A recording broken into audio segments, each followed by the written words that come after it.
Hi everyone. ఈరోజు మనం పొలంలో గెట్ల మీద కలుపు మందు కొట్టడానికి వచ్చాం. గెట్ల మీద కలుపు ఎక్కువ ఉండడం వల్ల దోమలు తిరిగే అవకాశం ఉంది. దానివల్ల దోమలు బాధ ఎక్కువ ఉండిద్ది. అందుకని చెప్పి కలుపు మందు కొడతాం.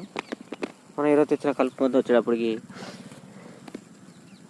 స్వాల్ వాళ్ళి ఫేరియో. ఇందులో అన్ని రకాల మొక్కలు చనిపోతాయి ఈ కలుపు మందు వల్ల. ఈ కలుపు మందుని బ్యాటరీ గన్తో కొడతాం. మన ఉన్న సిచ్యువేషన్ని బట్టి 150 నుంచి 200 ml దాకా బ్యాటరీ గన్ను కొడతాం ఒక్కొక్క గన్నుకి. ఈ కలుపు మందు కొట్టిన 3 రోజులకి పూర్తి కలుపు ఎండిపోయిద్ది. వెంటనే ఏమి ఎండిపోదు. చాలామంది ఏంటంటే వెంటనే ఎండిపోలేదని చెప్పి ఇబ్బంది పడుతుంటారు. ఈ మందు కొట్టిన 3 రోజులకి కలుపు మొత్తం ఎండిపోయిద్ది.